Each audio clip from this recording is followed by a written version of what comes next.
Glória a Deus. Salmo número 98, nossa leitura desta manhã, para a glória do nosso Senhor Jesus.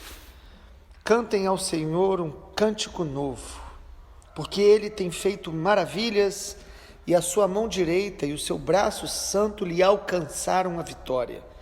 O Senhor fez notória a sua salvação, manifestou a sua justiça diante dos olhos das nações. Lembrou-se da sua misericórdia e da sua fidelidade para com a casa de Israel. Todos os confins da terra viram a salvação do nosso Deus. Celebrem com júbilo ao Senhor todos os moradores da terra.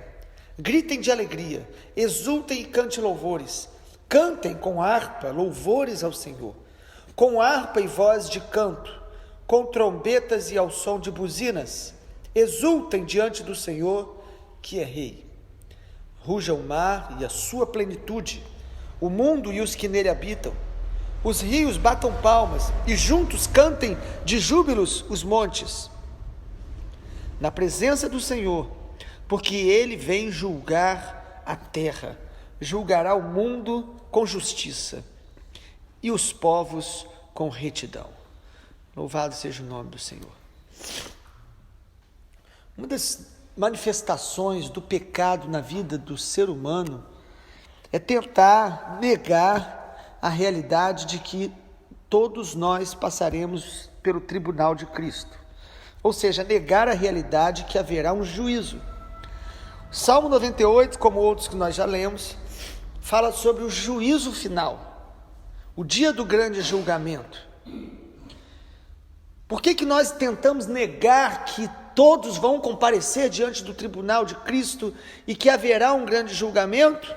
Porque crer, ter a consciência do julgamento de Deus, deve gerar em nós arrependimento, deve gerar em nós temor, deve gerar em nós o desejo de perseverar e de viver uma vida na terra pensando na eternidade, desapegado de prazeres dessa terra, desapegado de conflitos dessa terra que deveríamos entregar ao Senhor, desapegado do desejo de agradar os homens, desapegado do amor ao mundo.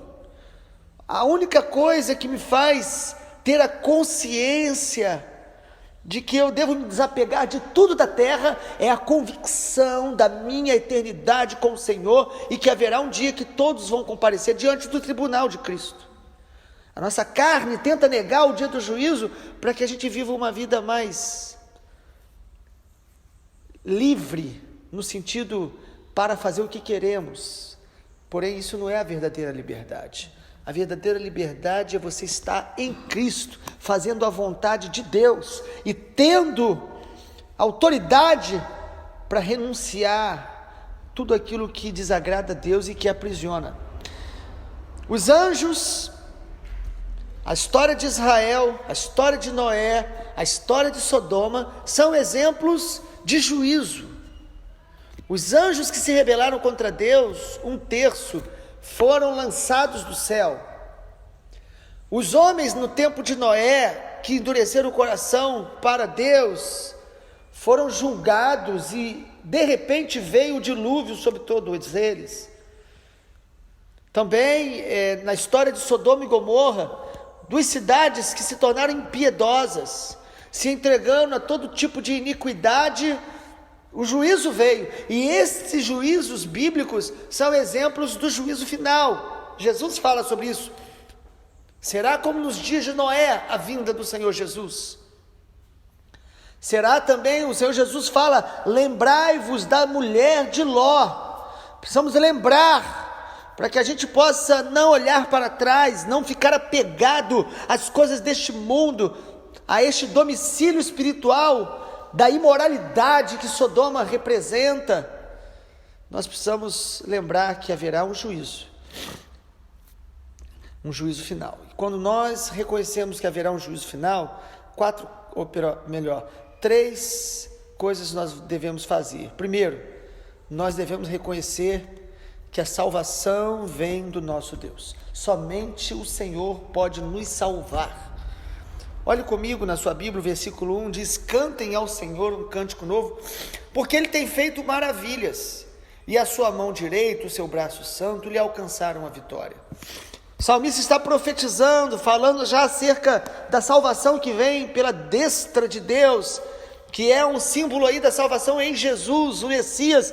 Ele está dizendo: cantem, louvem o Senhor, porque Deus tem feito maravilhas e a salvação vem dele. Eu sei que haverá um juízo final, e eu devo reconhecer que eu só serei salvo por causa de Jesus, por causa da destra de Deus, porque Ele tem feito maravilhas. Eu preciso reconhecer isso todos os dias da minha vida.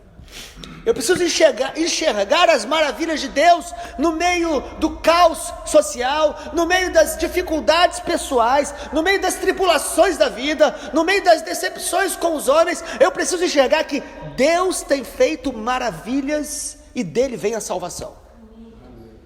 Salvação não vem do meu esforço e mérito, a salvação não vem da minha intelectualidade, da minha capacidade pessoal, a salvação vem dele. Se haverá o juízo, e eu creio nisso, se eu creio no juízo final, eu preciso reconhecer que eu dependo dele para ser salvo, para permanecer salvo, para enxergar as suas maravilhas, para viver uma vida na presença dele. Eu dependo dele, a salvação vem dele. Ele tem feito maravilhas, e a sua mão direita e o seu braço lhe alcançaram a vitória. E o versículo 2 diz: o Senhor fez notória a sua salvação e manifestou a sua justiça diante dos olhos das nações. Todos os homens do planeta estão escutando o nome de Jesus, e ainda que não ouviram o evangelho explicado, ainda que não ouviram o evangelho do reino de Deus de maneira mais ampla, só de ouvir o nome de Jesus, cada ser humano no planeta já reage, ou querendo conhecê-lo, se render a Ele e confessar que Ele é o Senhor, ou se endurecendo, se justificando e se escondendo, ou tentando se esconder de Jesus com os seus pecados e com as suas desculpas. Amado e amada, a salvação vem do nosso Senhor. Ele tem feito maravilhas e Ele fez notória a sua salvação. Em segundo lugar, se eu reconheço o juízo final, se eu creio no juízo final, eu preciso confiar na fidelidade e na misericórdia de Deus. Precisamos confiar na sua misericórdia e na sua fidelidade. Olha o versículo 3: lembrou-se da sua misericórdia e da sua fidelidade para com a casa de Israel. Todos os confins da terra viram a salvação do nosso Deus.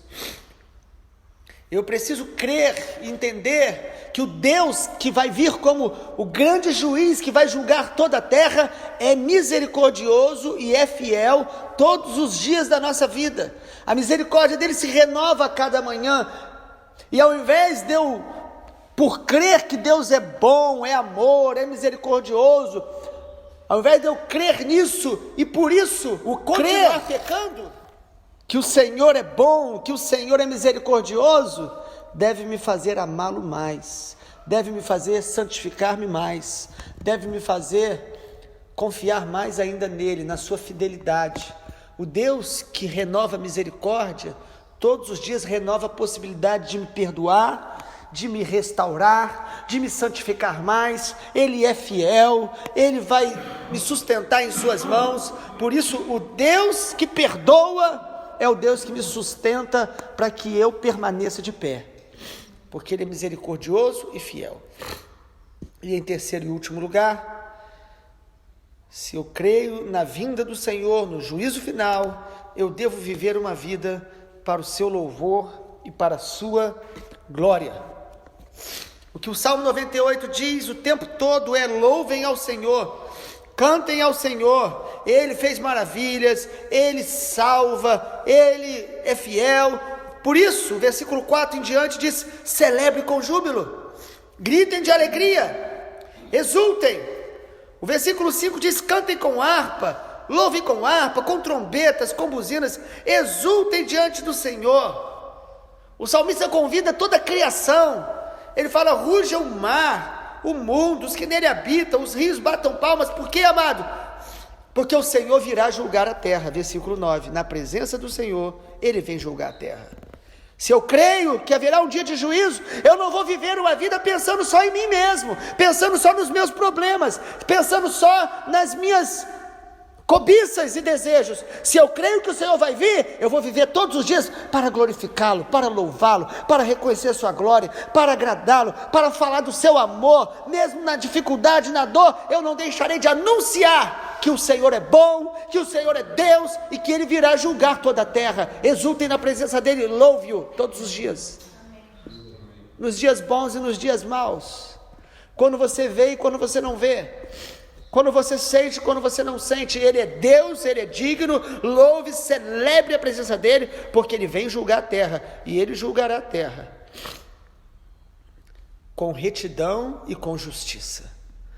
Quantas pessoas que diante dos julgamentos dos tribunais humanos manipulam, mentem, conseguem algum tipo de benefício, conseguem comprar os juízes, conseguem manipular, mas o dia do Senhor virá, e Ele é o juiz perfeito, o Deus que fez os nossos olhos, que fez os nossos ouvidos. Ele ouve todas as coisas, Ele vê todas as coisas, e todos vão comparecer diante do seu tribunal. A sua vinda é certa, o seu julgamento é perfeito, e é pela graça que seremos salvos. A graça não anula o esforço de buscarmos, louvarmos, permanecer nele. A graça anula o mérito, porque a salvação vem dele, e é por causa dele. Por isso a Ele seja dada toda a honra, toda a glória, todo o louvor. Vamos orar? Pai amado, obrigado, porque a palavra do Senhor é clara. De Gênesis a Apocalipse, o Senhor anuncia para todas as nações, para todas as épocas, que o Senhor virá.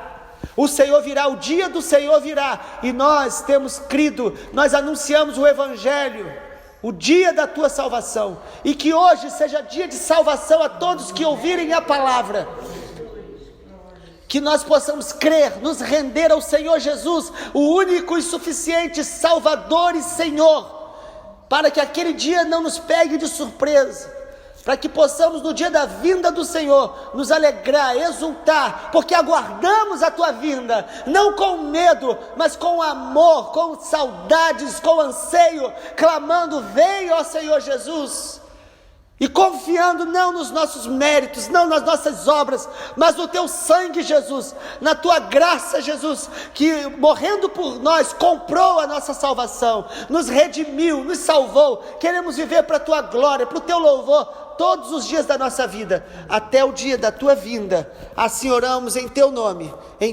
Senhor Jesus, para a tua glória. Amém. Glória a Deus.